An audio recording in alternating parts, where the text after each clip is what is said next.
நாம ஏன்பா சொன்னா சின்ன சின்னதா பில்லியன் ட்ரில்லியன்லாம் கேட்டுட்டு இருப்பானே. மொத்த பிரபஞ்சத்துக்கும் தமிழும் மூல நூலே, சம்ஸ்கிருதமும் மூல நூலே. இந்த ரெண்டில் எதுவுமே செல்போனும் உங்க மனமும் ஒன்னா சேர்ந்தா அது டெட்லி. இந்த அறிவியலை அனுபூதியாக நீங்கள் அடைய வேண்டியது என்ன?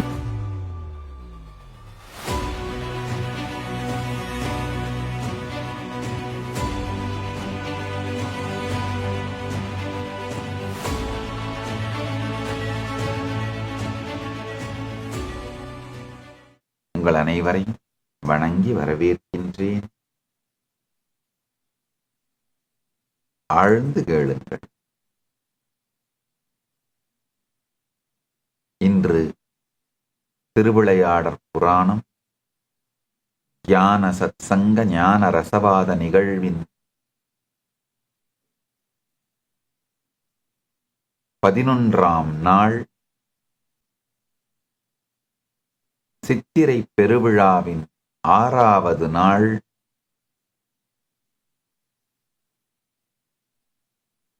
பரமசிவ பரம்பொருளின் நேரடியான செய்தி மகா கைலாசத்திலிருந்து அனைவருக்கும்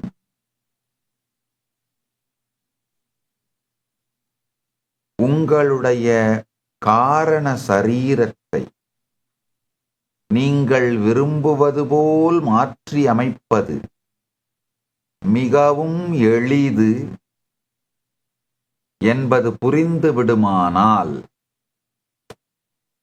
எப்பொழுதும் காரியத்தோடு மோதிக்கொண்டிருக்கும் மனத்தில் இருந்து நீங்கள் விடுபட்டு நீங்கள் வேண்டியதை வேண்டியவாறு வெளிப்படுத்தி வாழ்வதோடு மட்டுமல்லாமல் பரமுக்தியில் ஜீவன் முக்தியில் நிலைத்து இருப்பீர்கள். நன்றாக புரிந்து கொள்ளுங்கள், ஆழ்ந்து கேளுங்கள்.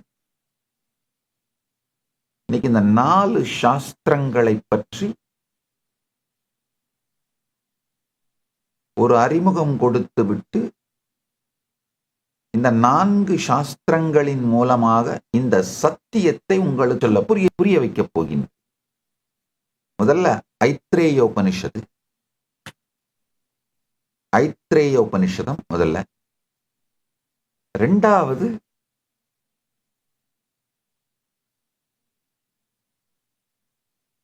ரௌரவ ஆகமத்தோட சிவஞான போதம்.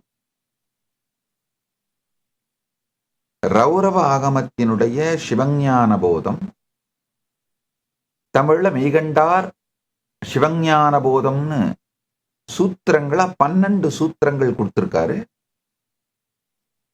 சம்ஸ்கிருதத்துல பெருமானே நேரடியா ரௌரவாகமமா கொடுத்திருக்காரு.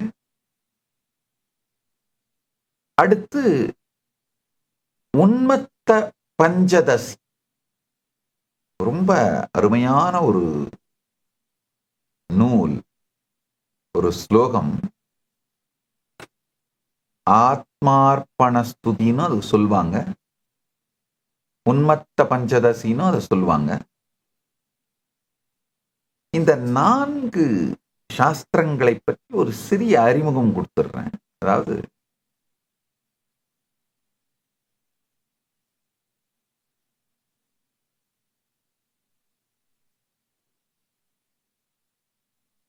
இந்த பரமசத்தியத்தை புரிந்து கொள்ளுங்கள். பரமசத்தியம் என்னன்னா, உங்களுடைய இப்ப உங்க உடம்ப மாத்தணும்னு நினைச்சீங்கன்னா, ஹெல்த்தியா மாத்தணும்னு நினைச்சீங்கன்னா, யோகா பண்ணணும், பிராணாயாமம் பண்ணணும், ஜிம்முக்கு போகணும், எக்ஸசைஸ் பண்ணணும், ஹெல்த்தியா சாப்பிடணும்.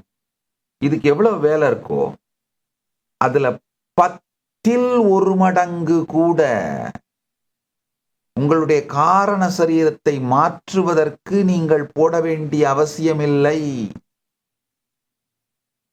உங்க காரண சரீரத்தை மாற்றுவது அவ்வளவு சுலபம்ங்கய்யா. அதனால தான் சொல்றேன், நீங்க இந்த காரண சரீரத்தை மாற்றுவது கடினம்னு நினைக்கிறதால தான் முட்டுச்சந்தில போய் முட்டிட்டு இருக்கிறதே வாழ்க்கையா நினைச்சிட்டு இருக்கீங்க. ரமண மகரிஷி ரொம்ப அழகா சொல்வாரு, தன்மை, முன்னிலை, படற்கை, இந்த முக்கோணமா தன்மை, முன்னிலை, படற்கை, இந்த முக்கோணமான ஒரு செவுத்து, முக்கோண செவர் அமைப்புடைய ஒரு சிறையில ஒருத்தன் மாட்டிக்கிட்டதா நினைச்சு முன்னிலை படற்கை செவுத்து மேல முட்டி முட்டி அதை உடைச்சி எப்படியாவது வெளியில வரலான்னு நினைச்சு படாத பாடுபட்டு இருக்கிறான். ஆனா அவனுக்கு ஒரு அடிப்படையான சத்தியம் புரியல. தன்மை பக்கம் செவரே இல்லப்பா. இத புரிஞ்சுக்குங்க. தன்மை, முன்னிலை, படற்கை எனும் முக்கோண சுவர் உடைய சிறையிலே நான் தான் சிக்கி சின்னாபின்னம் ஆவதாய் நினைத்து மனிதன் முன்னிலை படற்கையோடு முட்டி மோதிக் கொண்டிருக்கின்றான். ஒரே ஒரு முறை அவன் தன்மையை நோக்கி திரும்பினானால் தன்மையின் பக்கம்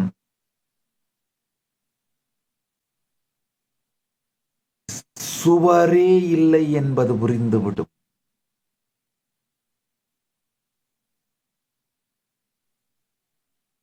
அது மாதிரிங்கய்யா,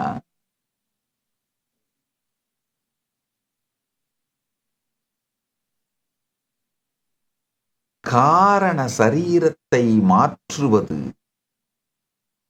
மிகவும் எளிது என்று புரிந்துவிடுமானால்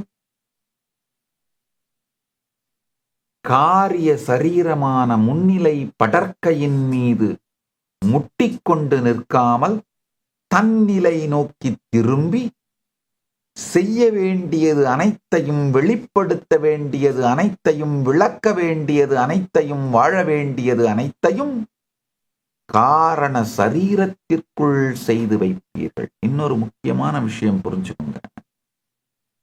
காரண சரீரத்துல போய் அதை நீங்க விரும்பின மாதிரி அமைத்து வேண்டியதையெல்லாம் வெளிப்படுத்தி வாழ துவங்கிட்டீங்கன்னா அடுத்து ஒரு மிக பெரிய விஷயம் நடக்கும். ஆடாச்சு, இவ்வளவு தானடா வாழ்க்கைன்னு எதையும் மாற்றவும் வேண்டவும் தேடவும் விரும்பியும் வெளிப்படுத்தியும் வாழுகின்ற தேவை கூட இல்லாது முழுக்க முழுக்க நீங்கள் இருப்பின் உச்சமான பரமுக்தியில் நிறைந்து நிலைத்து இருக்க துவங்கி விடுவீர்கள்.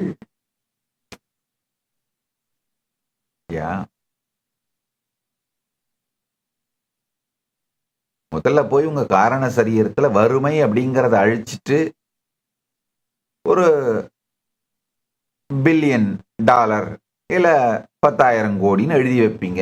அது மேனிஃபெஸ்ட் ஆகி வாழ ஆரம்பிச்ச உடனே அதுக்கப்புறம் திரும்ப போய் 10,000 கோடிங்கிறத அழிச்சிட்டு $1 பில்லியன் அழிச்சிட்டு ட்ரில்லியன் எழுதுவீங்க. அதுவும் மேனிஃபெஸ்ட் ஆகி வாழறத பார்க்கும்போது ஆடே இவ்வளோ பெரிய சக்தி இருக்கிற என்னுடைய காரண சரீரத்தை ஏன்டா இந்த வெறும் ட்ரில்லியன் பில்லியன்ல இது செலவு பண்ணிட்டு இருப்பானே. பரமுக்தி பரமசிவமே நாம் என்கின்ற பரமுக்தியில் இருப்போம்னு எழுதி வச்சிட்டீங்கன்னா அது மேனிஃபெஸ்ட் ஆக ஆரம்பிச்சிரும். அதுக்கு பிறகு செல்வத்தை வெளிப்படுத்த மாட்டீங்கன்னு நான் சொல்ல வரல, அது பாட்டுக்கு வெளிப்பட்டு இருக்கும். ஏன்னா பரமசிவ பரம்பொருள் அனைத்தின் தலைவன், பிரபஞ்சத்தின் பேர் உயிர், பேர் இருப்பு, செய்ய முடியாதவற்றையெல்லாம் செய்வதும், ஆனால் இவை அனைத்தையும் செய்து முடித்த பின்னும் எதிலுமே பந்தமில்லாமல் தன்னுடைய சுபாவத்தில் பரமசாந்தமாயிருப்பதும், எல்லா உயிருக்குள்ளும் ஏகனாயிருப்பதும், ஆனால் எவ்வுயிராலும் தீண்ட முடியாதவாறு தன் தனித்துவத்தோடு விளங்குவதும் இந்த பரம்பொருளின் இருப்பு. இந்த பரம்பொருளோட இருப்புங்கய்யா, அது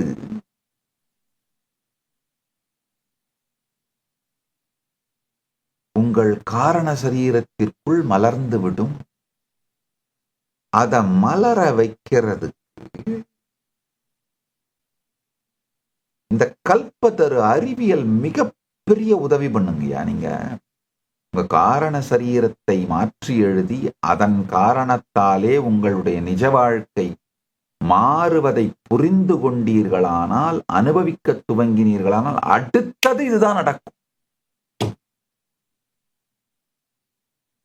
அப்போ நாம ஏன்பா சொன்னா சின்ன சின்னதா பில்லியன் ட்ரில்லியன் எல்லாம் கேட்டுட்டு இருப்பானே.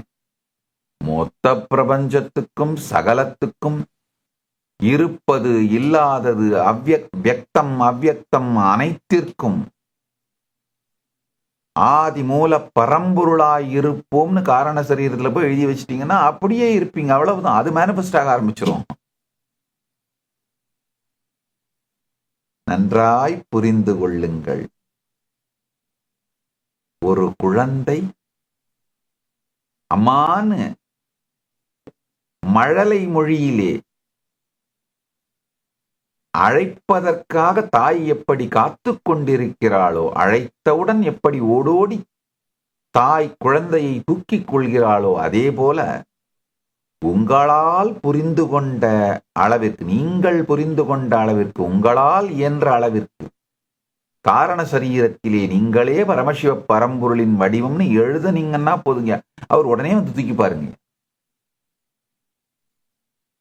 என்ன காழியூர் குழந்தைக்கு மட்டும்தான் பால் கொடுப்பானா? அன்னையிடம் சொல்லி எங்கள் பாண்டி நாட்டிலே பன்றிக்கெல்லாம் கொடுத்திருக்கின்றான். அதனால உங்க காரண சரீரத்தை, உங்களுக்கு பரமசிவம்னா என்ன புரியுமோ, பரம்பொருள்னா என்ன புரியுமோ, அது நீங்கள்னு எழுதி வச்சிங்கன்னா போதுங்க. ஆழ்ந்து கேளுங்கள். இப்போ நீங்க காரண சரீரத்துல சரியா எழுதலைங்கிறதுக்காக, இல்ல கொஞ்சம் சரியா அத சாதனை ஒழுங்கா தவத்தை செய்து ஒழுங்கா உருவாக்கி வைக்கலன்றதுக்காக பெருமான் உங்களை கைவிட்டுற போறது இல்லைங்கய்யா. கான்சியஸா நீங்க என்ன உங்க வாழ்க்கை இருக்கணும்னு முடிவு பண்றீங்களோ அதுக்கு பிறகே அதுதான் வெளிப்படுங்கய்யா. ஒரு முறை கான்சியஸா முடிவெடுத்து காரண சரீரத்திற்குள்ளே அதை நீங்க அனுப்பிட்டீங்கன்னா, அதுக்கு பிறகு அந்த கான்சியஸா நீங்க டிசைட் பண்ணது மட்டும்தான் நடக்குங்கய்யா. ஒரு தரம் கான்சியஸா நீங்க அத உங்க காரண சரீரத்துக்குள்ள அதை எழுதிட்டீங்கன்னா, அதுக்கு அகெயின்ஸ்டா மனம் கிளப்புகின்ற பீதி, பயம், சுய சந்தேகம் இவங்களை பத்திலாம் கவலையே படாதீங்க. மனத்தினுடைய பாதிப்பு, டாக்ஸிக்கான மனத்தோட பாதிப்பு உங்க வாழ்க்கை மேல இருக்கக்கூடாதுன்னா நீங்க செய்ய வேண்டியது ஒன்னே ஒண்ணுதான். மனத்தை உதாசீனப்படுத்துக. வேதாந்தத்துல ஒரு சம்பிரதாயமே உண்டு, உதாசி சந்நியாசிஸ். எப்போதும் அந்த மனத்தை உதாசீனப்படுத்துகிற பாவத்திலேயே அவர்கள் இருப்பதனாலே உதாசீன சம்பிரதாயம்னு அவங்களுக்கு பேரு. ஆழ்ந்து புரிந்து கொள்ளுங்கள்.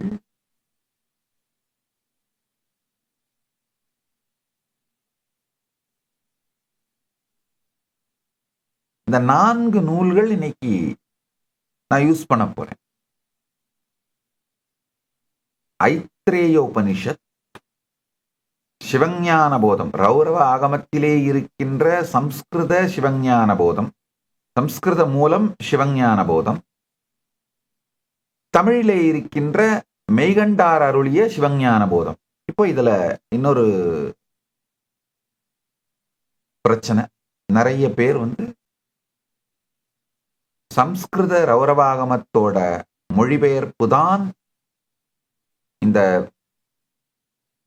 சம்ஸ்கிருத ரௌரவாகமத்துல இருக்கிற சிவஞான போதத்தோட மொழிபெயர்ப்பு தான் தமிழ்ல மெய்கண்டார் அருளிய சிவஞான போதம் அப்படின்னு சொல்றாங்க. சில பேர்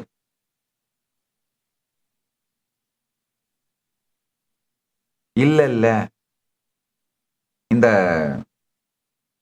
மெய்கண்டார் அருளிய சிவஞான போதம் தனித்தமிழ் நூல் அப்படின்னு சொல்ல முயற்சி பண்றாங்க. ரெண்டு சைடுக்குமே நிறைய ஆர்குமெண்ட்ஸ் இருக்கு. அதாவது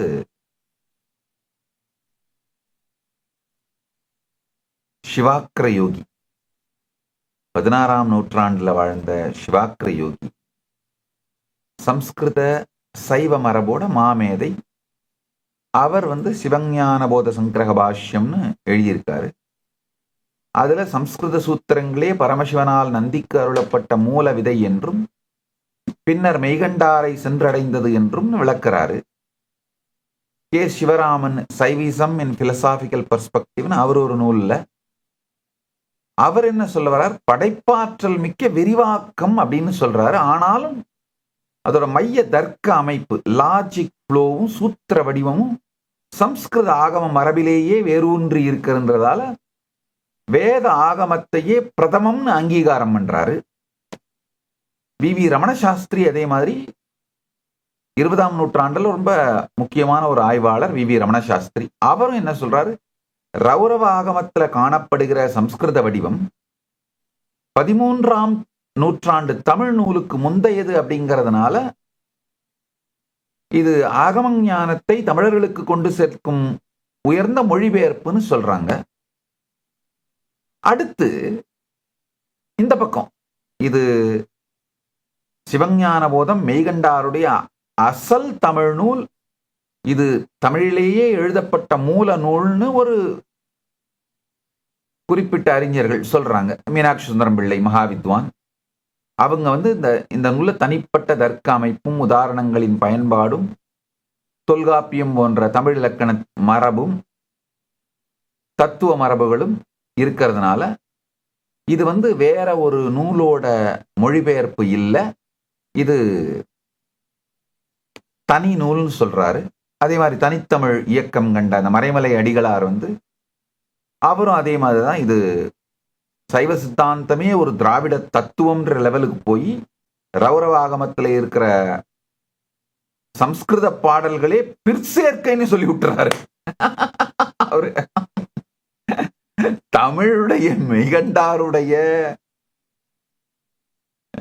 சிவஞான போதத்தை தான் சம்ஸ்கிருதத்துல டிரான்ஸ்லேட் பண்ணி பிற்சேர்க்கையாக அதுல சேர்த்தார்கள்ன்ற ஒரு படி மேல போயிடுறாரு மறைமலை அடிகள். ஜெயம் நல்லசுவாமி பிள்ளை என்ன பண்றாரு, சம்ஸ்கிருத மரபை மதித்தாலும் இது தமிழ் மொழிபெயர்ப்புகளிலும் கட்டுரைகளிலும் தமிழ் நூலில் காணப்படும் நுணுக்கங்களும் ஒழுங்கு அமைந்த மெய்கண்டார் ஸ்டைலுன்னே தனியா இருக்கிறதுனால சம்ஸ்கிருத சுருக்கங்களில் முழுமையாக பிரதிபலிக்காத கருத்துக்கள் இதிலே சொல்லப்படுவதனால் இந்த தமிழே மூலமே, தமிழ் நூலே மூலம்னு ஜெயம் நல்லசுவாமி பிள்ளை ஆர்கியூ பண்றாரு. டிபி மீனாட்சி சுந்தரம் தமிழ் மொழியிலே சூத்திர சுருக்க பாணி வளர்ச்சி பெற்று அதன் உச்சமாக 13ஆம் நூற்றாண்டிலே மெய்கண்டாரால் சிவஞான போதம் தனி நூலாக எழுதப்பட்டது. அது ஆகமத்தோட ரௌரவ ஆகமத்தோட மொழிபெயர்ப்பு இல்லைன்னு. இப்ப இந்த ஆர்குமெண்ட்ஸ் எல்லாம் ஒரு பக்கம். நான் என்ன ஸ்டாண்ட் எடுக்கிறேன்னா, எங்க சன்னிதானம் 229 தொண்டைமண்டல ஆதீனத்தோட 229 மதுரை சன்னிதானம் 291 இவங்க ரெண்டு பேருமே பெரிய சைவம் தமிழ் இரண்டையும் கற்றவர்கள், பேரறிஞர்கள். இதுல 229 தொண்டை மண்டலத்தோட 229 பேரறிஞர் மட்டும் இல்லாம சிவஞானி, சொல்லி வைத்து சமாதி கட்டி வைத்து நேரம் குறித்து பஞ்சாங்கம் பார்த்து திருவருட்பயன் நூலை வாசிக்கச் சொல்லி கேட்டு சொல்லி எந்த உடல் வியாதியும் எதுவும் இல்லாமல் பத்மாசனத்தில் அமர்ந்து தன்னுடைய சிம்ஹாசனத்து சித்ராசனத்தில் இருந்தவாறே சமாதி அடைந்தார்கள், சிவசாயுஜ்யம் அடைந்தார்கள். சிவஞானி. அவர் என்ன ஸ்டாண்ட் எடுக்கிறார்னா, மெய்கண்டார் அருளிய சிவஞான போத நூல், பரமசிவ பரம்பொருள் ரௌரவாகமத்தில் அருளிய சிவஞான போதத்தின் மொழிபெயர்ப்பு தான் அப்படின்ற ஸ்டாண்ட் அவர் எடுக்கிறாரு. அவருக்கு கீழே பாடம் கேட்ட என்னுடைய ஆசான் பாண்டுரங்கனாரும் அதே ஸ்டாண்ட் எடுக்கிறாரு. அந்த 229வது சன்னிதானம் முத்துமாணிக்க வாசக முதலியார்னு அவருடைய பூர்வாசிரம பேரு. அவங்களுடைய கைக்குறிப்புகள், கைப்பட எழுதிய குறிப்புகள், அவங்க நிறைய அந்த சித்தாந்த கட்டுரைகள்லாம் எழுதியிருக்காங்க. நிறைய ஞான சம்பந்தம் மற்றும் பல அந்த காலத்து நூல்கள்ல அவர் நிறைய கட்டுரைகள் எழுதியிருக்காரு. மாத சஞ்சிகைகள், அதெல்லாம் கட்டுரைகள்லாம் எழுதியிருக்காங்க. அவைகளை பார்க்கும் பொழுதும் சரி, அவங்களே எழுதின சைவ சித்தாந்த கட்டுரைகளை பார்க்கும் பொழுதும் சரி, அது மட்டும் இல்லாமல் அன்பப்ளிஷ்டா இருக்கிற கைக்குறிப்புகள், கையாலே எழுதிய பிரதிகள், அந்த குறிப்புகள் எல்லாம் பார்க்கும் பொழுதும் சரி, 229ம் அவருடைய மாணாக்கரும் என்னுடைய ஆசானுமான பாண்டுரங்கனார், இவங்க எல்லாருமே சிவஞான போதம் ரௌரவாகமத்தினுடைய மூல நூலை வைத்து தமிழிலே செய்யப்பட்ட, மெய்கண்டாரால் செய்யப்பட்ட மொழிபெயர்ப்பு நூல்ற ஸ்டாண்ட் எடுக்கிறாங்க. இப்ப நான் என்ன ஸ்டாண்ட் எடுக்கிறேன்னா, நல்லா புரிஞ்சுக்கோங்க, இது ஒரு தத்துவார்த்த ரீதியான மிகப்பெரிய பிரச்சனை. சாதாரண பிரச்சனை இல்லை, மிகப்பெரிய பிரச்சனை. ஏன்னா இப்போ இந்த தனித்தமிழ் இயக்கம் கண்ட மறைமலை அடிகளுடைய அந்த ஆர்குமெண்ட் எல்லாம் நாம் அக்செப்ட் பண்ணிக்க ஆரம்பிச்சோம்னா அது பல்வேறு விதமான குழப்பங்கள், கலகங்களுக்கு போகும். இதை பத்தி நான் ஒரு தெளிவான முடிவை எடுத்தாகணும் அப்படிங்கிறதால நான் சமாதியில உட்கார்ந்து ஆகாஷிக் ரெக்கார்ட்ஸ், ஆகாய பதிவுகளை பார்த்தேன். பெருமானே நீங்களே விளக்குங்கள்னு பெருமான்கிட்ட விட்டுட்டேன். பெருமான் என்ன விளக்கினாரோ அதை அப்படியே சொல்றேன். பெருமான் என்ன விளக்கினாரோ அதை அப்படியே சொல்றேன். கேட்டு பெருமான் தெளிவா காமிச்சாரு. எப்படி பாணினிக்கு சூத்திரம் கொடுக்கும் போது தன்னுடைய உடுக்கையை அவர் அடிக்க, அந்த உடுக்கையோட ஒரு புறத்திலிருந்து எழுந்த சப்தம் பாணினிக்கு அளிக்கப்பட்டு, பாணினி அதை சம்ஸ்கிருதமாக பாணினி சூத்திரங்களாக செஞ்சாரு. இன்னொரு பக்கத்திலிருந்து வந்த சப்தங்கள் தான் அகத்தியருக்கு அளிக்கப்பட்டு அவர் அகத்தியம் அப்படிங்கிற தமிழ் இலக்கண நூல் விதியை செஞ்சு வச்சார். இப்போ அந்த உடுக்கையினுடைய ஒரு புறத்து இருந்து வந்த சப்தங்கள் எல்லாம் பாணினிக்கும், மறுபுறத்து இருந்து வந்த சப்தங்கள் எல்லாம் அகத்தியருக்கும் அளிக்கப்பட்டு, பாணினி சூத்திரங்களும் சம்ஸ்கிருத மொழியும் அகத்தியமும் தமிழ் மொழியும் நன்றாக செய்யப்பட்டதோ, ஓங்கி வளர்ந்ததோ, அதே போல பெருமான் சிவஞான போதத்தை, பரம சத்தியத்தை அடைவதற்கான மொத்த ரகசியங்களையும் பரம சத்தியத்தையும் அதை அடையும் வழியையும் முழுக்க முழுக்க ஒரே நேரத்தில் சம்ஸ்கிருதத்தில் ரௌரவ ஆகமத்தின் சிவஞான போதமாகவும் பெருமானி தமிழில் சிவஞான போதமாகவும் மகா கைலாசத்து வெளிப்படுத்தினார். நந்தி இரண்டையும் பெற்றார்.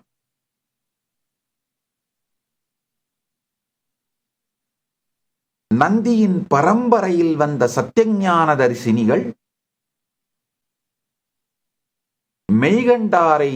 மெய்கண்டாருக்கு தீட்சை அளித்து ஞானமளித்த பொழுது மொத்தமா அப்படியே டவுன்லோடிங் நடந்தது. நல்லா புரிஞ்சுக்கோங்க. மெய்கண்டாருக்கோ திருஞான சம்பந்த பெருமானுக்கோ முறையான கல்வி, படிப்படியான கல்வியின் மூலமாக அறிவோ அனுபூதியோ அளிக்கப்படவில்லை. நேரடியா ஞானசம்பந்த பெருமானுக்கு அன்னை ஞானப்பால் கொடுத்து அறிவு, ஞானம், அனுபூதி அத்தனையும் கொடுத்துட்டா. தாயார் உடனே கொடுத்துட்டா. பெருமான் சொன்ன உடனே ஞானம் குழைத்து கொடுத்தாள்னு தான் சொல்றாங்க. தாயார் கொடுத்துட்டாங்க.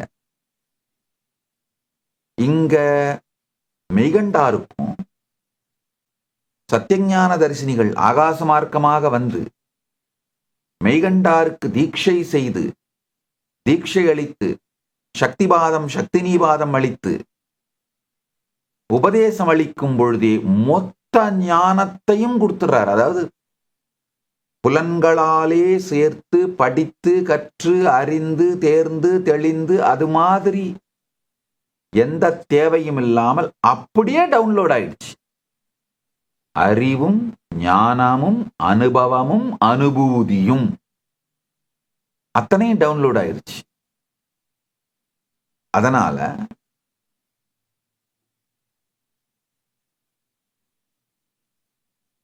ரௌரவ ஆகமத்தோட பாச விமோச்சன படலத்தை தான் அப்படியே பெருமானே வெளிப்படுத்திய அந்த மூல சூத்திரங்கள் தான் மெய்கண்டார் செய்து வைத்தார். அதனால தமிழ் சம்ஸ்கிருதம் 2 மூல சூத்திரமுமே பெருமானே அருளியது.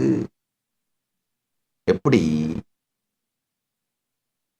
பாணினிக்கும் அகத்தியருக்கும் இருவருக்குமே மூல சப்தங்களை பெருமானே கொடுத்தானோ, அது இருமொழியாய் மலர்ந்ததோ, அதுபோலே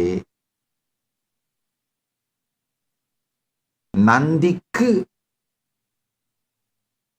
பெருமானே ரௌரவ ஆகமத்தின் பாச விமோச்சன படலத்தை சம்ஸ்கிருதத்திலும் சிவஞான போத சூத்திரங்களாக தமிழிலும் தந்தார். அது அப்படியே ஆகாஷிக் ரெக்கார்ட்ல இருந்து டவுன்லோட் ஆகி இங்க மெய்கண்டார் தமிழ் மக்களுக்கு இந்த ஞானத்தை சொல்ல வேண்டியிருந்ததால பரமசிவ பரம்பொருள் அருளிய தமிழ் வெர்ஷனை இவர் பாடுறார். அதுதான் நடந்தது. இதுதான் ஆகாய பதிவுகளிலிருந்து பரமசிவ பரம்பொருள் எனக்கு விளக்கிய சத்தியம், எனக்கு அளித்த அனுபூதி.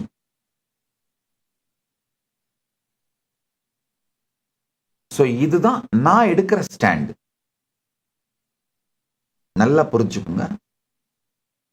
நான் என்ன ஸ்டாண்ட் எடுக்கிறேன்னா, மெய்கண்டார் அருளிய சிவஞான போதம் மொழிபெயர்ப்பு நூல் அல்ல. இரண்டுமே மூலம், இரண்டுமே பரமசிவ பரம்பொருளே வெளிப்படுத்தியது, அருளியது. சம்ஸ்கிருதத்தை நந்தி டாக்குமெண்ட் பண்ணிட்டாரு. தமிழ அதே சூத்திரங்கள், பெருமான் அருளிய அதே சிவஞான போத சூத்திரங்களை தமிழ மெய்கண்டார் டாக்குமெண்ட் பண்ணியிருக்கார். அவ்வளவுதான். டாக்குமெண்ட் பண்ணவங்க தான் ரெண்டு வேற நபர்களே தவிர ரெண்டுமே மூல நூல் நேரடியா பெருமான் அருளியது.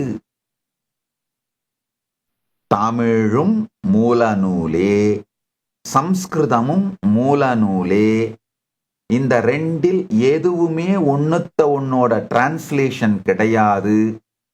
இப்போ தமிழ் நூல், தமிழ் சிவஞான போதம் சம்ஸ்கிருத சிவஞான போதத்தோட பாசவிமோச்சன படலத்தோட மொழிபெயர்ப்பும் கிடையாது. மறைமலை அடிகள் சொல்ற மாதிரி அந்த எக்ஸ்ட்ரீமான இல்ல, தமிழ் சிவஞான போதத்தை பார்த்து அது சம்ஸ்கிருதத்திலே மொழிபெயர்க்கப்பட்டு இடைச்செருகலாக பிற்சேர்க்கையாக ரௌரவாகமத்திற்குள் செருகப்பட்டது, ரௌரவாகமத்திற்குள்ளே திணிக்கப்பட்டதுன்னு அவர் சொல்ற அந்த ஸ்டாண்டு நான் எடுக்கல. நான் எடுக்கிற ஸ்டாண்ட் இதுதான். பெருமான் ஒரே நேரத்தில் பாணினிக்கும் அகத்தியருக்கும் சப்தங்களை கொடுத்து சம்ஸ்கிருதமும் தமிழும் செய்தார்போல் பாச விமோச்சன படலம் ஆக ரௌரவாகமத்திலே பாச விமோச்சன படலத்திலேயும் படலமாகவும் ரௌரவ ஆகமத்தின் பாச விமோச்சன படலமாக சம்ஸ்கிருதத்திலும் சிவஞான போத சூத்திரங்களாக தமிழிலும் அருளியிருக்கின்றார். கொஞ்சம் அந்த சூத்திரத்தை பார்த்தோம்னாலே புரியுங்கய்யா. பெருமா ஒருத்தர் தான் ரெண்டையும் கொடுத்திருக்காருங்கய்யா.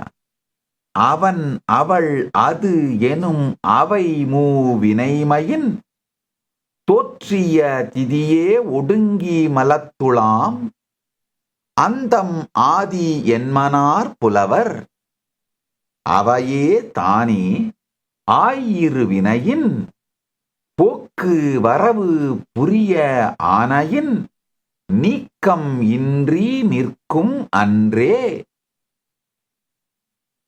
உளது இலது என்றலின் எனதுடல் என்றலின் ஐம்புலன் ஒடுக்கம் அறிதலான் கண்படில் உண்டி வினை இன்மையின் உணர்த்த உணர்தலின் மாயா இயந்திர தனுவினுள் ஆன்மா. அந்த கரணம் அவற்றின் ஒன்றன்று எனினும் சந்தித்தது ஆன்மா சகசமலத்து உணராது அமைச்சு அரசு எய்ப்ப நிற்பது அந்த கரணம். விளம்பிய உள்ளத்து மெய்வாய் கண்மூக்கு அளந்தளந்து அறியா ஆங்கவை போல தாம் உணர் உருவை தன் உணராமல் ஆட்டு விப்பான் ஆட்டிற்கு அமைந்தவர் போலவே. உணர்வுரு அசத்தியனின் உணராது இன்மையின் இருதிறன் அல்லது சிவசத்து ஆம் என இரண்டு வகையின் இசைக்கும் மண்ணுலகே. யாவையும் சூனியம் சத்தியதிர் ஆதலின் சத்தே அறியாது அசத்து அறியாது இருதிறன் அறி உளது இரண்டு அலா ஆன்மா. ஐம்புல வேடரின் அயர்ந்தனை வளர்ந்தென தம்முதல் குருவுமாய் தவத்தினில் உணர்த்தவிட்டு அந்நியம் இன்மையின் அரல்கழல் செலுமே. ஊனக்கண் பாசம் உணரா பதியை ஞான கண்ணினிர் சிந்தை நாடி உராத்துணை தேர்த்தென பாசம் ஒருவத் தன்னிழலாம் பதிவிதி என்னுமஞ்செழுத்தே. அவனே தானே ஆகிய அந்நெறி ஏகன் ஆகி இறைவனி நிற்க மலமாய் தன்னொடு வல்வினை இன்றே காமம் கண்ணுக்கு காட்டும் உளம்போல் காண உள்ளத்தை கண்டு காட்டலின் அயரா அன்பின் அரண்கழல் செலுமே செம்மலர் நோன்தாள் சேரல் ஒட்டா அம்மலம் கழீயி அன்பருடு மரீயிப் பராமரன் கோயில் யாம் எனக் கோடல் ஆலயம் தானும் அரண் எனத் தொழுமே. இது 12 சூத்திரங்கள். சின்ன வயசுல படிச்சது. மெய்கண்டாருடைய சிவஞான போதத்தோட சூத்திரங்கள் தமிழ்ல. அடுத்து ரௌரவாகமத்தோட சிவஞான போத சூத்திரங்கள் சம்ஸ்கிருதத்துல பாச விமோச்சன படலம்.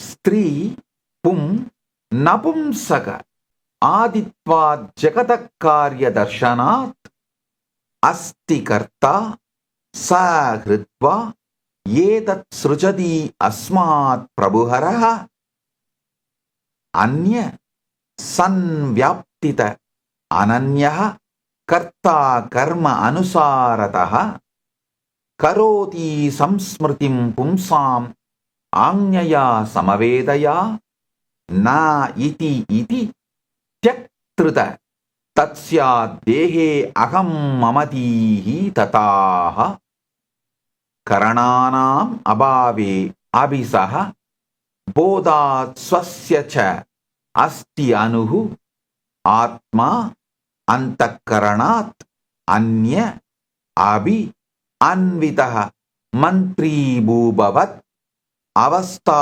பஞ்சகஸ்தஹ ஸ்யாத் மலருத்த திருக்ரியஹ விதந்தி அக்ஷானி பும்ச அர்த்தான் ந ஸ்வயம் சஹ அபி சம்பூனா தத் விகாரி சிவச்சேத்ன காந்த அயஹ வத்சஹ தம் நயேத் அதிருஷ்யம் சேத் அசத்பாவஹ திருஷ்யம் சேத் ஜடிமா பவேத் சம்போஹோ தத் வியதிகரே வியதிரேகேண ஞேயம் ரூபம் விதுபுதாஹ ந அச்சித் சித் சந்நிதௌ கிந்து ந வித்தஹ தே உபேமிதஹ பிரபஞ்ச சிவயோ வேத்தாய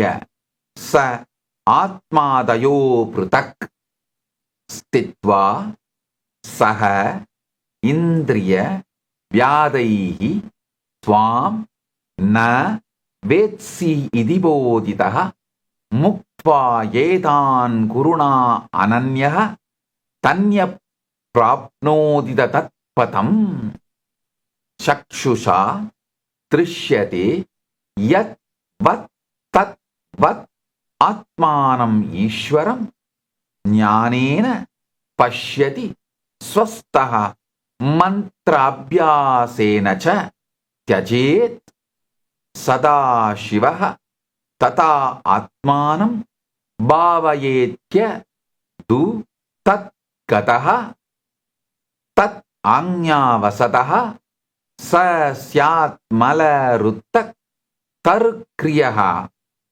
தருச தர்ஷயிது யத் வத் ஆத்மா தர்ஷயிது சிவஹ தஸ்மாத் தஸ்மின் பராம் பக்திம் குர்யாத் ஆத்ம உபகாரகே சத் பக்தை சஹவாசம் சலிங்க வேஷ விதாரிணம் கரோதி பரம் இமாம் பக்திம் ஞான முக்தி பலாயகி.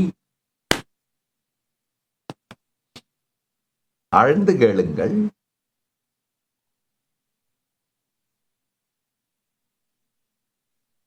நிச்சயமாக தமிழிலும் சம்ஸ்கிருதத்திலும் ஆங்கிலத்திலும்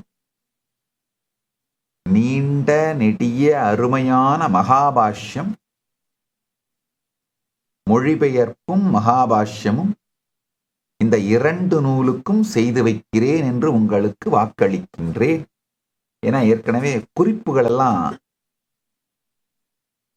வரைந்து விட்டேன். அந்த மொழிபெயர்க்கிற விதம், குறிப்புகள், எப்படி இது மொழிபெயர்க்கப்பட வேண்டும், எப்படி இது விளக்கப்பட வேண்டும்னு ஏற்கனவே தொகுத்துட்டேன். நிச்சயமா இவைகளுக்கு எலாபரேட்டான விளக்கம் கொடுக்குறேன். ஏன்னா இந்த ஒரு பிரச்சனை, மெய்கண்டாருடைய சிவஞான போதம் மூல நூலா மொழிபெயர்ப்பா, இந்த ஒரு பிரச்சனை தீர்ந்தால் சைவத்துக்கே மிகப்பெரிய நன்மை உண்டாகும். இந்த வேதாகம சைவத்திலிருந்து, வேதாகமத்திலே ஸ்தாபிக்கப்பட்டிருக்கின்ற இந்த சிவஞானமும் சிவபக்தியும் சிவவிஞ்ஞானமும், இந்த சிவாத்வைத சம்பிரதாயம், வேதாகம சம்பிரதாயம், இந்த ஒரு இடம்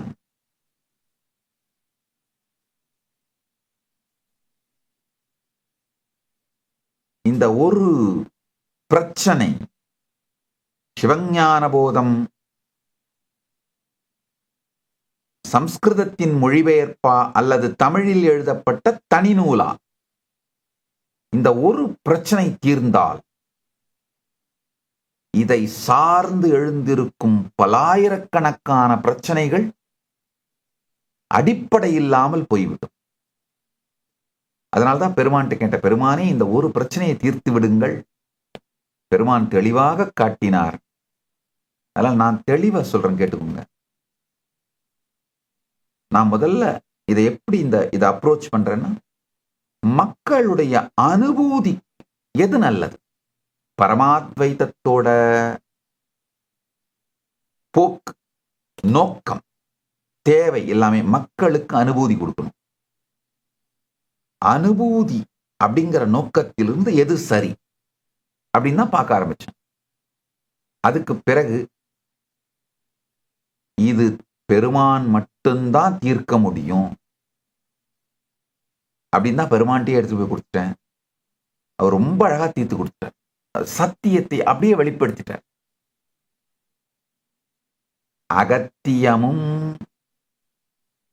பாணினியும் இரண்டுமே பெருமான் அளித்த சப்தங்களிலிருந்து, இந்த ஆகாய பதிவுகள்ல இருந்து டவுன்லோட் பண்ணி செய்யப்பட்ட சூத்திரங்கள். சோ ரெண்டுமே மூல நூல், அருளியவன் ஒருவனே. அதே போல ரௌரவாகமத்தின் பாச விமோச்சன படலமும் அந்த சிவஞான போதமும், மெய்கண்டார் அருளிய சிவஞான போதமும் ரெண்டுமே மூல நூல், அருளியவன் ஒருவனே, பரமசிவ பரம்பொருளே.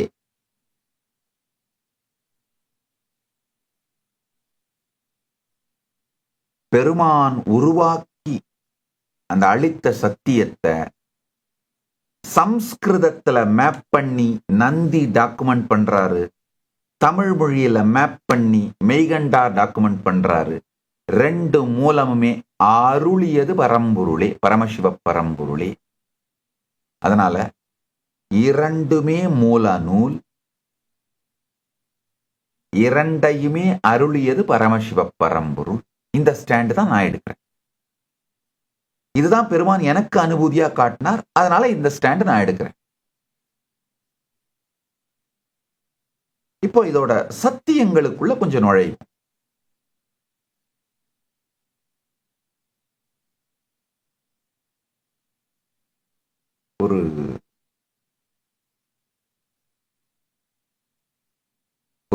ஒரு சில நகை முரண்களை நான் பார்த்தேன். இந்த அறிஞர்கள் தர்க்கம் பண்ணும் பொழுது ஏற்படுகின்ற அந்த நகை முரண்களை கவனிச்சேன். அந்த நகை முரண்களை எல்லாம் சரி பண்ணிட்டோம்னா இந்த சூத்திரங்கள் மூலமாக பெருமான் நமக்கு சொல்ல வருகின்ற சத்தியத்தின் ஆழம் புரிந்து கொள்ளலாம். ஒண்ணுமில்ல, மறைமலை அடிகள் சைவ சித்தாந்தம், திராவிட தத்துவம், கௌரவாகமத்துல இருக்கிற சம்ஸ்கிருத சூத்திரங்களே பின்னால தமிழ்ல இருக்கிற மெய்கண்டாருடைய சிவஞான போதம் சம்ஸ்கிருதப்படுத்தப்பட்டு அதுல ரௌரவாகமத்தில் சொருகப்பட்டதுன்னு சொல்றாரு. இதுக்கு அவர் ஒரு சில லாஜிக் எல்லாம் கொடுக்கிறார்.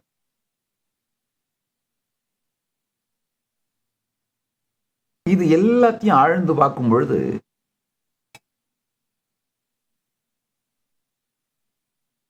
ஒருத்தரும் கொடுக்கிற லாஜிக்கல் ஆர்கியூமெண்ட்ஸ், அதாவது தொல்காப்பியத்தோட ஸ்ட்ரக்சர், தமிழ் இலக்கண மற்றும் தமிழ் தத்துவ மரபுகள், அதுக்கே உரிய ஸ்ட்ரக்சரோட இந்த மெய்கண்டாருடைய சிவஞான போதம் இருக்குன்னு மீனாட்சி சுந்தரம் பிள்ளையும் ஒத்துக்கிறாரு. மகாவித்வான் மீனாட்சி சுந்தரம் பிள்ளை அவர்களும் மறைமலை அடிகளும் ஏத்துக்கிறாங்க. மறைமலை அடிகள் தான் ஒரு படி மேல போய் இது திராவிட தத்துவம்னு சொல்றாங்க. ஆனால் தொல்காப்பியத்தோட இலக்கணம் தத்துவ மரபுகளையும் கொண்டு வந்து போர்த்தி இந்த சிவஞான போதத்தை நாம் புரிந்து கொள்ளும் பொழுது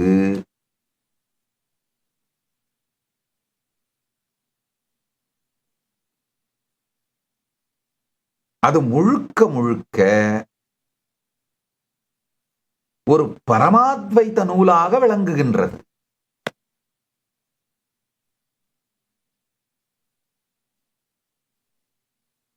ஏன்னா அந்த வார்த்தைகளோட கோர்வை எல்லாத்தையும் பொருத்தி பார்க்கும் பொழுது அப்போ மீனாட்சி சுந்தரம் பிள்ளையும் மறைமலை அடிகளும் மெய்கண்டார் பரம அத்வைதத்தை உபதேசித்தார்னு ஒத்துக்க போறாங்களான்னு எனக்கு புரியல. சோ இந்த மாதிரியான நிறைய முரண்பாடுகளை பார்க்கின்றேன். அதனால நான் என்னுடைய அனுபூதியிலிருந்து பெருமான் என்ன எனக்கு வெளிப்படுத்தினாரோ அந்த சத்தியங்களை உங்களுக்கு அப்படியே சொல்லிடுறேன், அப்படியே பதிவிட்டுறேன். ஆழ்ந்து கேளுங்கள்.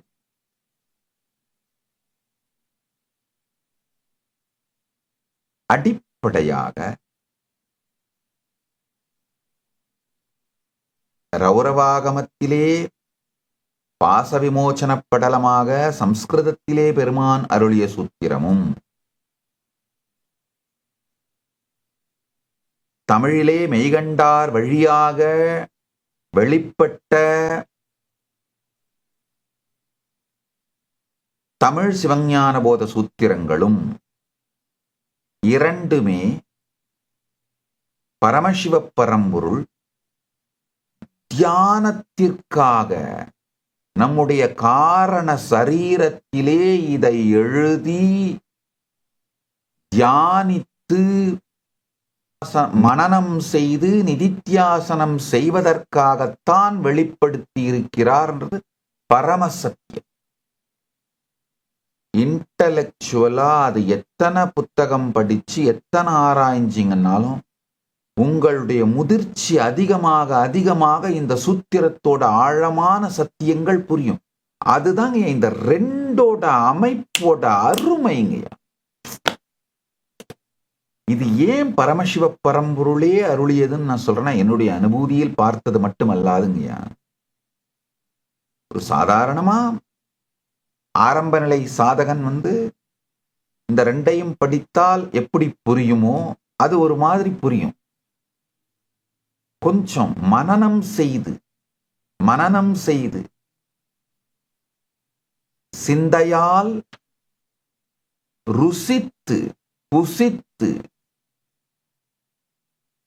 அது சிந்தைக்குள்ளே ஊறுனா அடுத்த நிலை புரியும். அதுக்கு பிறகு காரண சரீரத்திற்குள்ளே அதை நீங்க எழுதி எழுதி எழுதி காரண சரீரத்திற்குள்ளே அதை தியானித்து உங்க ஞான கர்ப்பத்திலே அதை தாங்கினீர்களானால் இன்னொரு விதமா அது விளங்கி சிவஞானமாக பிரசவிக்கும். அடிப்படையாங்க நம்முடைய ஞான கர்ப்பத்தை பிரெக்னன்ட் ஆக்குறது, இம்ப்ரெக்னேட் பண்றது பெருமான் அருளிய விதை, வீரியம் மிக்க ஞான விதை தான் இந்த நூல். அது தமிழ்ல யாருக்கு தமிழ் இனிமையாக உங்களுக்கு சிந்தனை மொழியா இருக்கோ, நீங்க தமிழ்ல நம்ம மெய்கண்டார் தமிழினாலே வரைந்து அளித்திருக்கின்ற, ஆனால் பரமசிவ பரம்பொருளே அருளிய மூல நூலாகிய தமிழ் சிவஞான போதத்தை உங்கள் ஞான கர்ப்பத்திலே தாங்குங்கள். அல்லது சம்ஸ்கிருதம் உங்களுக்கு நல்ல சிந்தனை மொழியாக இருக்கிறவர்கள் ரௌரவாகமத்திலே பாச விமோசன படலமாக பெருமான் அருளியிருக்கின்ற அந்த சிவஞான போத சூத்திரங்களை தாங்குங்கள். அது உங்களுடைய விருப்பம். ஞான கர்ப்பத்தை பிரக்னேட் பண்றதுக்காக, இம்பிரக்னேட் பண்றதுக்காக, பிரெக்னன்ட் ஆக்குறதுக்காக பெருமான் அருளிய ஞான விதை இந்த சூத்திரம். இதை உள்வாங்கி ஞான கர்ப்பத்திலே தியானித்தால் பரமசிவஞான குழந்தை பிறக்கும். நீங்க உங்களுக்கே புதுப்பிறவி கொடுத்துக் கொள்வீர்கள். பரமசிவமாய் நீங்களே பிறப்பெடுப்பீர்கள். த்விஜன் சொல்ற இரண்டாம் மறுபிறப்பு நிகழ்ந்து விடும். உண்மையில தினந்தோறும் இரவு உறங்குவதற்கு முன்பாக அந்த அகம் பாவமாகிய மூல பாவத்திலிருந்து நழுவி காரண சரீரத்திற்குள் சென்று அகம் சுபாவத்தில் நீங்கள் கலக்கின்ற அந்த நேரத்திலே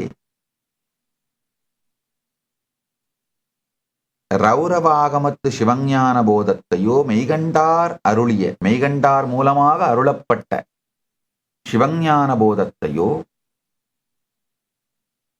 நீங்கள் ஆழ்ந்து உங்களுக்குள் பதித்தீர்களானால், அதை கேட்கிறதோ அல்லது சிந்திக்கிறதோ, இந்த ரெண்டு மூலமா ஏதாவது செஞ்சீங்கன்னா கேட்கறது ரொம்ப சுலபம்.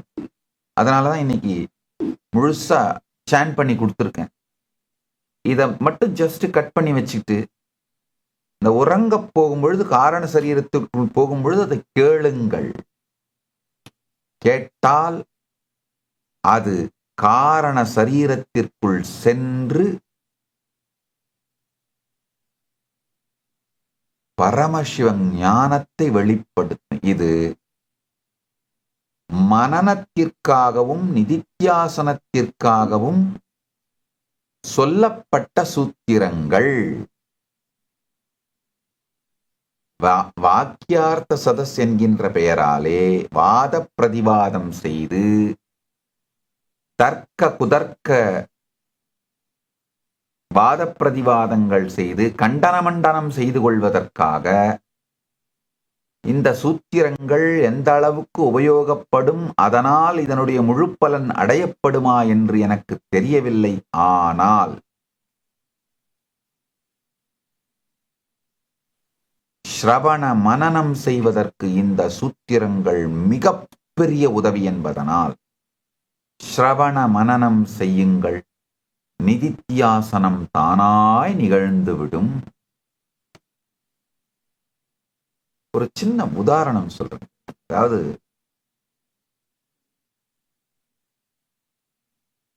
அப்பய தீட்சிதர்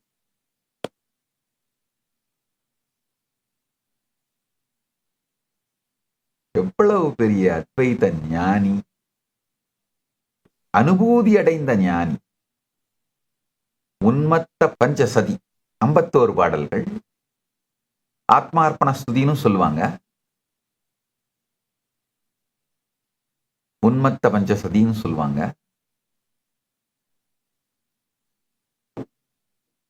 அந்த கதையை புரிஞ்சுக்கோங்க. அதாவது அப்பய தீட்சிதருக்கு திடீர்னு ஒரு சந்தேகம் வந்து, நாம இப்போ கான்சியஸா இருக்கும் பொழுது பெருமானையே சிந்திக்கின்றோம், ஞான நிலையிலேயே நம்ம இருக்கிறோம். ஒருவேளை நினைவு தப்பினால், இந்த டிமென்ஷியா மாதிரி, இல்லை ஏதாவது இந்த முதுமையினால் அல்லது வேற ஏதாவது ஒரு காரணத்தினால் நினைவு தப்பிடுச்சுன்னா,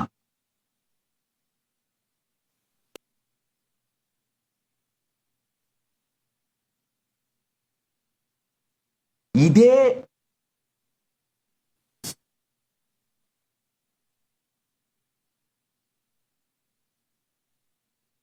அத்வைத நிலையிலும்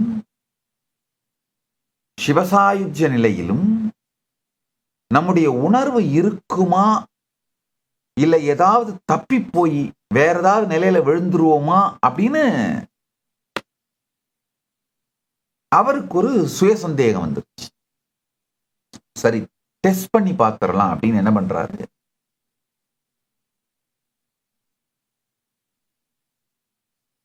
அந்த காலத்துல இந்த தத்தூரான்னு ஒரு செடி, அது இப்ப அவைலபிளான்னு எனக்கு தெரியல, அந்த காலத்துல அவைலபிளா இருந்துட்டு அதோட ஒரு குறிப்பிட்ட அளவு டோசேஜ் அதை எடுத்துக்கிட்டா பைத்தியம் ஆயிடுவாங்க. திரும்ப அதுக்கு ஒரு ஆன்டிடோட் இருக்கு, அந்த மெடிசனை கொடுத்தா அந்த பைத்தியம் தெளிஞ்சு போயிடும். அவர் என்ன பண்றாரு, அவருடைய சீடர்களெல்லாம் கூப்பிட்டு, அப்பா இந்த மாதிரி நான் ஒரு என்ன நானே பரிசோதனை பண்ண விரும்புறேன், அதனால நீ இந்த அளவு டோசேஜ் எனக்கு கொடு, நான் பைத்தியமான பிறகு, இந்த தன்னிலை தப்பின பிறகு, மனநிலை பிழன்ற பிறகு என்னெல்லாம் உளறேன், எப்படியெல்லாம் பிஹேவ் பண்றேன் நோட் பண்ணிக்கோங்க, அதுக்கு பிறகு திரும்ப இந்த ஆன்டிடோட் அது சரியாகிறதுக்கான மெடிசனை கொடுத்துருங்கன்னு சொல்றாரு. இவங்களும் அதே மாதிரி ஒத்துக்கிறாங்க. அவர் எடுத்த உடனே குடிச்சிட்டு அந்த ஆல்டர்ட் ஸ்டேட் ஆஃப் கான்சியஸ்னஸ்க்கு போயிடுறாரு, மனம் பிழன்ற நிலைக்கு போயிடுறாரு. போன பிறகு அவர் பொழிந்தது, அவருடைய காரண சரீரம் வெளிப்பட்டு பொழிந்தது. இந்த தத்துவத்துக்கு அது ஒரு குணம் உண்டு. என்ன பண்ணும்னா, மேல் மனத்துல என்ன இருக்கோ அதை மறக்கடிச்சிட்டு நிலை பிழற வைத்து, காரண சரீரத்துல என்ன இருக்கோ அதை அப்படியே உளர வைக்கும், வெளிக்கொண்டு வரும்.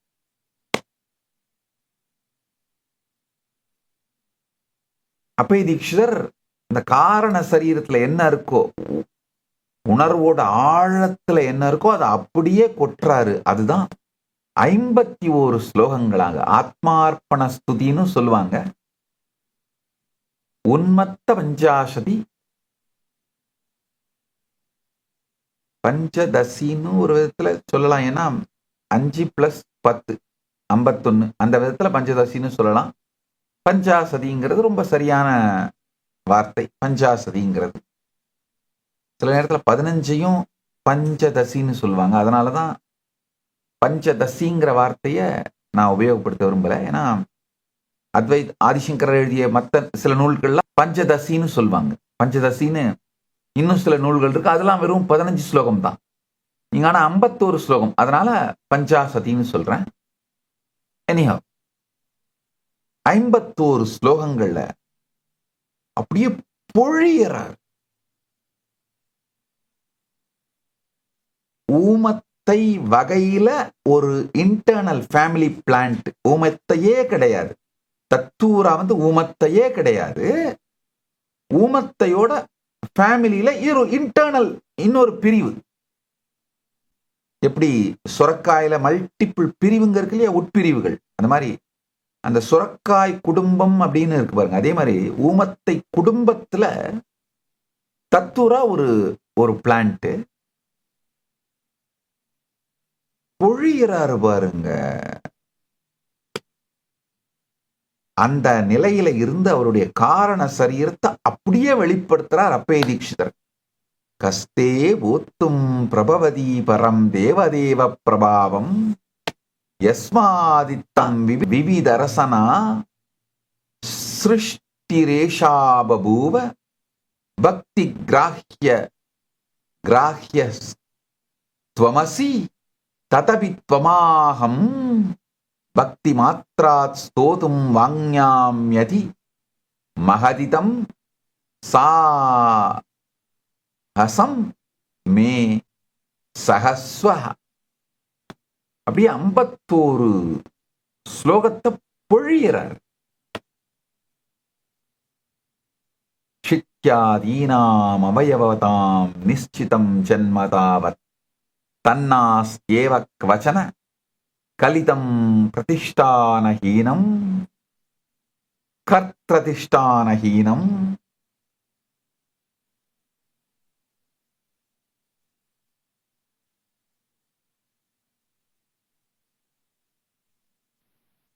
யார் யாரெல்லாம் உங்கள் காரண சரீரத்தை மறுசீரமைத்து பரமசிவ ஞானத்தை அடைய வேண்டும், பரமசிவ பக்தியை அடைய வேண்டும்னு நினைக்கிறீங்களோ அவங்க எல்லாரும் உங்களுடைய சிந்தனை மொழி தமிழாக இருக்குமானால் மெய்கண்டார் அருளிய தமிழ் சிவஞான போத சூத்திரங்களையும், உங்கள் சிந்தனை மொழி சம்ஸ்கிருதமாக இருக்குமானால் ரௌரவாகமத்தின் சிவஞான போதத்தையும் இந்த ஆத்மார்ப்பண ஸ்துதியான அப்பய தீட்சிதர் அருளிய உன்மத்த பஞ்சதசியையும் இரவு நீங்கள் உறங்கும் முன்பு காரண சரீரத்தின் வழியாக நழுவும் பொழுது கேட்டீர்களானால் பரமசிவஞானம் சத்தியம், நிச்சயம், சத்தியம். காரணம் என்னன்னா, இந்த சூத்திரங்களோட வைப்ரேஷன் ஃப்ரீக்குவன்ஸ், சிவஞான போதம் தமிழாகட்டும் சம்ஸ்கிருதமாகட்டும், அதோட ஃப்ரீக்குவன்சிங்க, அதோட வைப்ரேஷனே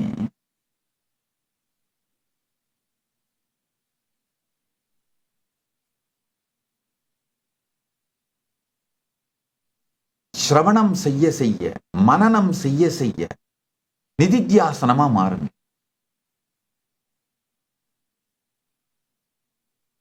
சிலதெல்லாம் புரிஞ்சா ரொம்ப இனிக்கும், சில கவிதையெல்லாம் புரியாமல் அந்த இசையாலேயே இசையும் வார்த்தையின் போக்குமே இனிக்கும். சிலதெல்லாம் புரிஞ்சாலும் இனிக்கும், புரியலன்னாலும் இனிக்கும். இந்த சிவஞான போதம், மெய்கண்டார் அருளிய சிவஞான போதமும்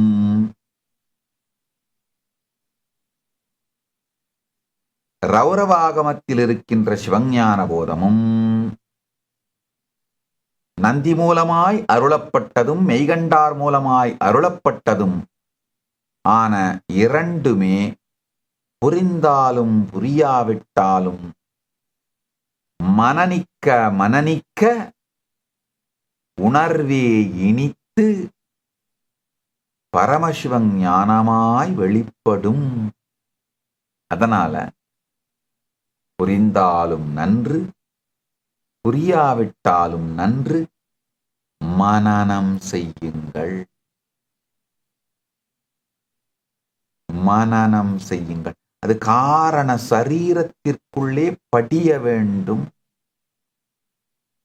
காரண சரீரத்தை மலரச் செய்ய காரண சரீரத்திற்குள் படிய வேண்டிய நூல் இந்த மூன்றும். நந்தி மூலமாய் அருளப்பட்ட, நந்தி மூலமாய் வெளிப்படுத்தப்பட்ட ரௌரவாகமத்தின் சிவஞான போதமும், மெய்கண்டார் மூலமாக வெளிப்படுத்தப்பட்ட தமிழ் சிவஞான போதமும் காரண சரீரத்திற்குள்ளே மனனம் செய்யப்பட வேண்டிய சூத்திரங்கள். அதே போல அப்பய தீட்சிதர் அருளியவையும் காரண சரீரத்திற்குள்ளே மனனம் செய்யப்பட வேண்டிய சூத்திரங்கள். தைத்திரேயோபனிஷத். இப்போ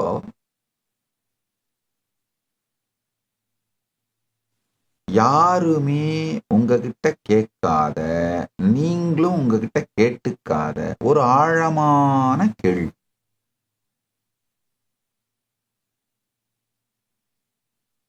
உங்க மனம் சிந்திக்கவும், உணரவும், நினைவு கூறவும், ஆசைப்படவும், முடிவெடுக்கவும் எது உங்களுக்கு உதவுதுங்க? அதை சொல்லுங்க. உங்க வாழ்க்கை முழுக்க மனம் உங்களுக்கு காட்டுற முன்னிலை படற்கையே பார்த்துக்கிட்டு இருந்தீங்க.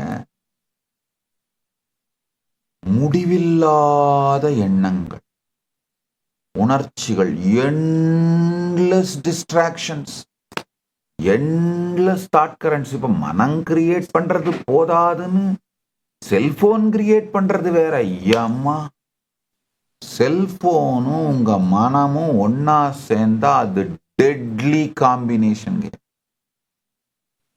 என்ன, ஆல்கஹாலும் ட்ரக்கும் சேர்ந்து எடுக்கிறது என்ன ஆகும்? ஐயோ அம்மா, மனமே போதுமான அளவுக்கு போதை, இதுல இந்த செல்போனு வேற சேர்ந்துருச்சுன்னா சாராயமும் ட்ரக்ஸும், அது ஆல்கஹாலும் ட்ரக்ஸும் சேர்ந்து எடுத்த மாதிரி என்ன ஆகிறது?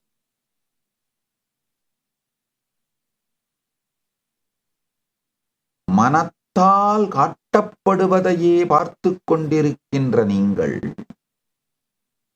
மனத்தை உங்களுக்கு காட்டுவது எது?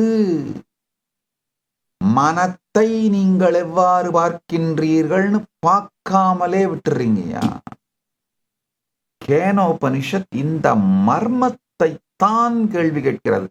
மொத்த ஆன்மீக இலக்கியத்திலங்க ஒரு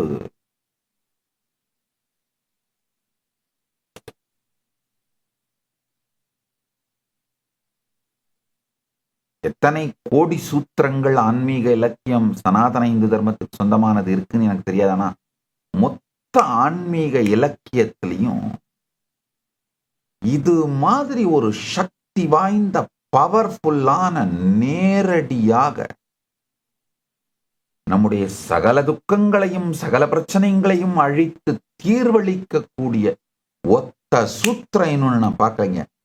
என் மனசான மனுதே ஏனாஹுர்மனோ மதம் ததேவ பிரம்மத்வம் வித்தி நேதம் யதிதமுபாசதே. எதை மனத்தால் சிந்திக்க முடியாதோ, ஆனால் எதனால் மனம் சிந்திக்கவும் அறியவும் மனத்திற்கு இயலுகின்றதோ அந்த எல்லையற்ற பேரறிவின் ஒளியால் பிரகாசிக்கப்படுகிறதோ அதையே பிரம்மம், இறுதி யதார்த்தம், பரம் என்று சொல்லுகிறோம். அறிந்துகொள்.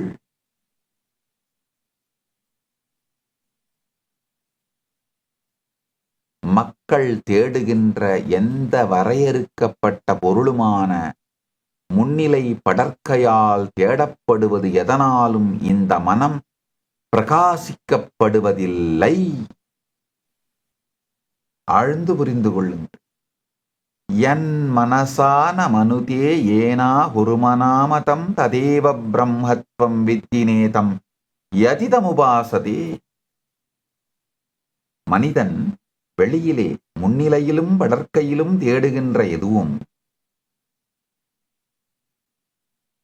மனத்தை பிரகாசிக்கச் செய்யும் பொருள் அல்ல.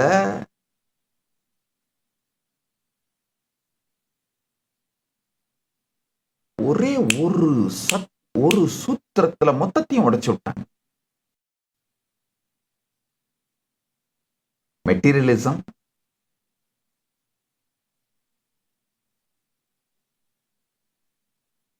பூர்வமீமாம்சம், சாங்கியம், பாதஞ்சலம், நியாயம், வைசேஷிகம், இது அத்தனையோட கன்க்ளூஷன்ஸையும் ஒத்த ஸ்டேட்மெண்டால உடைச்சி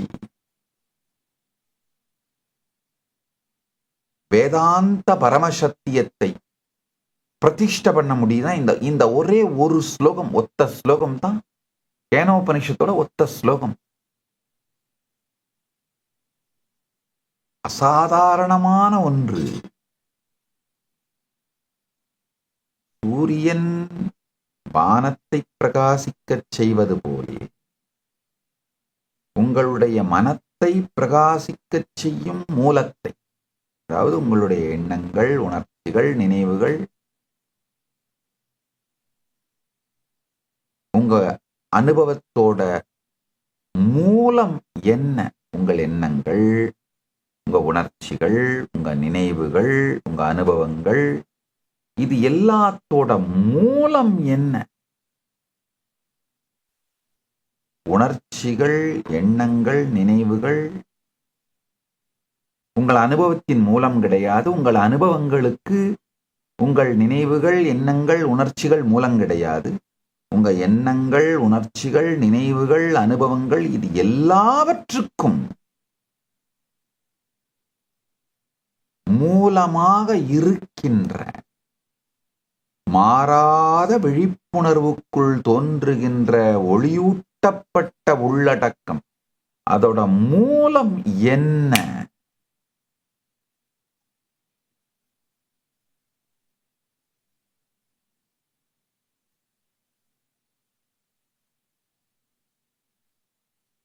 உங்களுடைய குழப்பமான மனம், உடைஞ்சி போன பேட்டர்ன்ஸ்,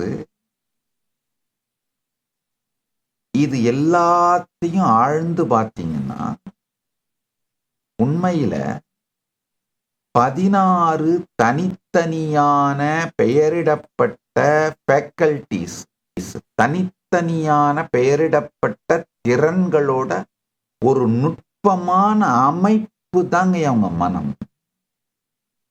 அதாவது ஒரே ஒன்றாகி இருக்கின்ற பிரத்யேகாத்ம சைதன்யம், யூனிஃபைடான பிரத்யேகாத்ம சைதன்யத்தோட வெளிப்பாடுகள், அந்த யூனிஃபைடான பிரத்யேகாத்ம சைதன்யத்தோட வெளிப்பாடுகள் தான் மறந்து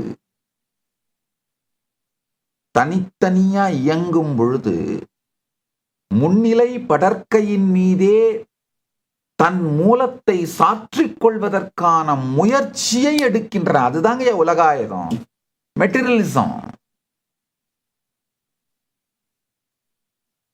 இந்த உள்கட்டமைப்பை, இந்த இன்னர் ஆர்கிடெக்சரை கொஞ்சம் துல்லியமா நம்ம வரைபடம் விட்டு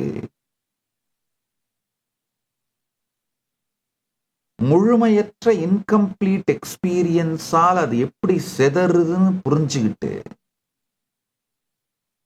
இந்த திறன்களை அவற்றின் மூலத்தின் இடத்திலிருந்து மூலம் என்னன்னு ஆழ்ந்து பார்த்தோமானால் பரமசத்தியத்தை புரிந்து கொள்ளுகின்ற தெளிவு உங்களுக்கு வந்துடும். பரமசத்தியம் புரிஞ்சு போயிடும். இது ஒரு அறிவியல்ங்க. நம்ம ரிஷிகள் மனத்தை பற்றிய ஆழமான நுட்பங்களை ரொம்ப ஆழமா தெளிந்து ஆராய்ந்து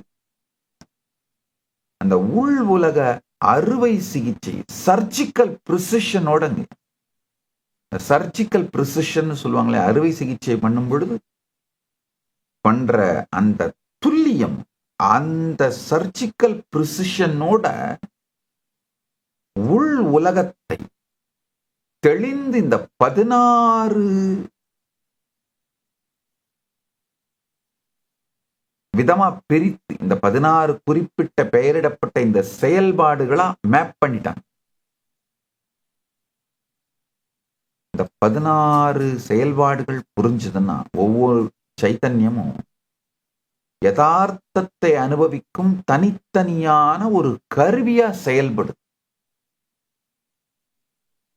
ஒவ்வொன்றும்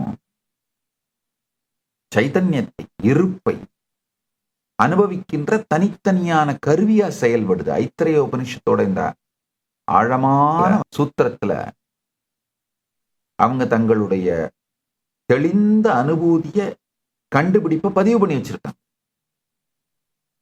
3வது சாப்டர் 2வது ஸ்லோகம், யத் ஏதத் ஹிருதயம் மனஹ ச ஏதத் சஞானம் ஆஞானம் விஞ்ஞானம் பிரஜானம் மேதா திருஷ்டிஹி திருதி மதிஹி மனிஷா ஜூதிஹி ஸ்மிருதிஹி சங்கல்பஹ க்ரதுஹு அசுஹு காமஹ வசஹ இதிஹி இதி சர்வாணி ஏவ ஏதானி பிரஜானஸ்ய நாமதேயானி பவந்தி.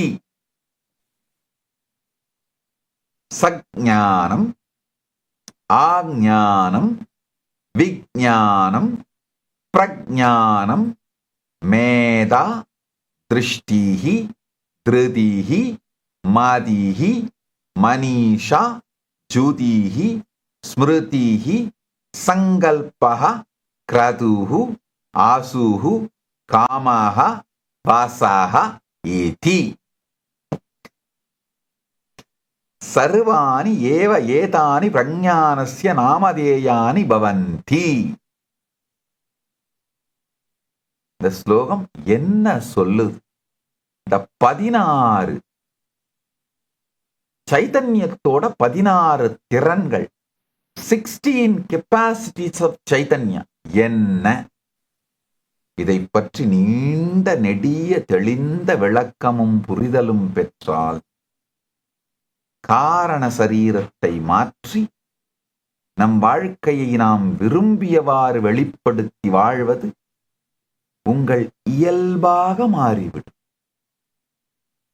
எப்படி காலையில எந்திரிச்சு இந்த உலகத்தை பார்க்கறீங்களோ அதே மாதிரி ஜஸ்ட் காலையில எந்திரிச்சு நீங்கள் விரும்பிய விதத்திலே இந்த உலகத்தை வடிவமைத்து பார்க்க முடியும். இந்த ஐத்திரேய உபனிஷத்தோட அறிவியலை மட்டும் அனுபூதியாக பெற்றால் போதுமானது. உங்களுக்கு இதை அனுபூதியாக செய்வது என் கடன், என் பொறுப்பு. நித்திய நேரலையில் இணைந்திருப்பதை மட்டும் நீங்கள் செய்யுங்கள். இந்த அறிவியலை அனுபூதியாக நீங்கள் அடைய வேண்டியது என் பொறுப்பு. எல்லோரும் நித்யானந்தத்தில் நிறைந்து நித்யானந்த மலர்ந்து நித்யானந்தத்தில் கரைந்து கடந்ததையெல்லாம் அழித்து நித்யானந்தமாய் மாற்றி எழுதி நித்யானந்தத்தில் நிறைந்து வாழ்ந்து வெளிப்படுத்தி கடந்ததும் நிகழ்வதும் எதிர்வருவதும் நித்யானந்தமே என்று நித்திய நினைவிலே நித்திய நிகழ்விலே நித்யானந்தம் நிறைத்து நித்யானந்தத்தில் மலர்ந்து நித்யானந்தமாகிட ஆசீர்வதிக்கின்றேன். நித்யானந்த பரமசிவமாகிட நித்யானந்தமாகிட ஆசீர்வதிக்கின்றேன். ஆனந்தமாக இருங்கள்.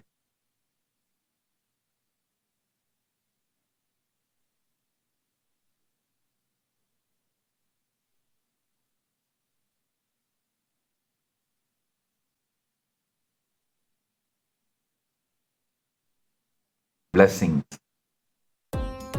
Nityanandam, thank you for watching, and if you found the video enlightening, please give it a like, share it with your loved ones, and subscribe to stay connected with us. don't forget to click the bell icon to receive the notifications.